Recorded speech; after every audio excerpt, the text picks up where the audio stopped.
I first met Theresa May, or met her properly, way back in the last century.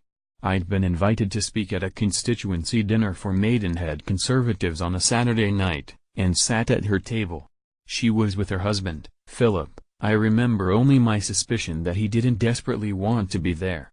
Of her I remember the pallor, and a certain shyness, but the couple were pleasant and welcoming to me, and as I'm not one to pump people for political news and gossip, and she isn't one to volunteer such things, this was not the sort of evening that would have prompted an entry in the diary I don't anyway keep.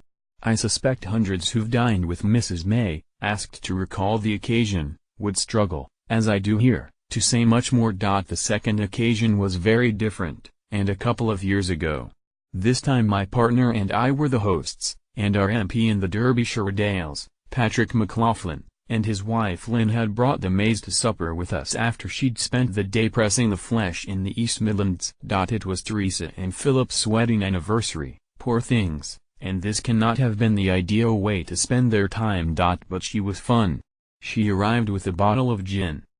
I teased her about the wedding anniversary and said that we'd hired a male police constable strippergram for after dinner, but Patrick had reminded me of her spat with the Police Federation, so I'd cancelled. She had the grace to laugh. As the evening went on, everyone relaxed and we talked about anything but politics, which I noticed she avoided, and by just before midnight, when the Mays left, I'd concluded she was nothing like the ice maiden or robotic figure the newspapers claimed. My imaginary diary entry would have run to a good few paragraphs, and noted to her suddenly candid response when somebody mentioned a particular individual she evidently didn't care for. Vehement would be the word. It was quite startling. We are most of us, I'm afraid, susceptible to feeling flattered by the attention of important people, so I have to report that after that evening, and after a cup of tea with her at Downing Street more recently, and because my mother's pet name is Terry, I cannot but wish Theresa May well. One should be made of sterner stuff, of course, but one isn't. I realize, I acknowledge, that her deficiencies as a campaigner, a media performer and perhaps as a prime minister have been brutally exposed this year, and all too often, after wincing at some ghastly phrase like citizen of nowhere or subverting democracy, I've fallen embarrassedly back on that old apologist staple. It must have been written by her advisers. It's more than a soft spot, though. It's hard intuition that drives me to say that there are some extremely mad and extremely bad people around in the world of British politics today, and Theresa May isn't one of them. Indeed, I fear that she may come under sustained attack from some of those people, and then it's our support she will need, not forgiveness.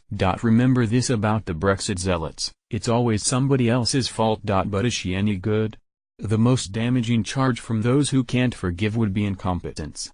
She isn't up to the job, they'd say, no fault of hers, maybe, but for so many years to claw your way up over colleagues in order to pursue your own infatuation with a job that by the morning after the last election you must have realized was beyond your talents. That is worse than unforgivable. It's careless of your country's interests. She should have resigned on 9th of June. Well, yes, I thought she should have, too. And so, it said, did she? But she was persuaded that her resignation wouldn't help, and one can see the force of the argument. She has been landed in the middle of this Brexit mess, she didn't choose it, and it won't do any good for her to jump ship. Besides, aren't we die-hard Remainers guilty of a certain disingenuousness when we say that Mrs. May isn't up to the job of making a success of Brexit? I thought we didn't believe it was possible for even the angel Gabriel to make a success of Brexit? That's, anyway, what I believe. So don't ask me what May ought to be doing that she isn't, because I know very well already that what she ought to be doing, telling the headbangers they're bloody fools and should surrender at once to the softest Brexit we can salvage, would bring down the British government. I have an explanatory theory of Theresa May. It's too clever by half, but I nevertheless expect events to move as though it were true, even if it isn't. My theory is she's known from the start that Brexit was silly, but, understanding all too well the damaged mental processes of the Brexiteers, has understood that Brexit syndrome can only be cured by the shock of experience.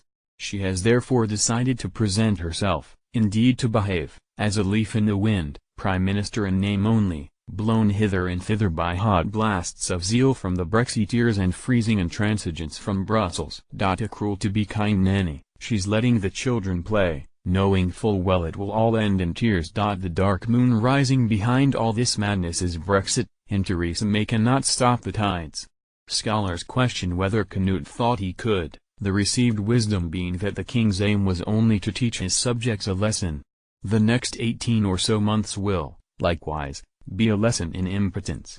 If, by proving powerless to stop Britain totally messing this up, Mrs. May can teach her country humility, she will deserve our forgiveness. I can forgive Icarus, too.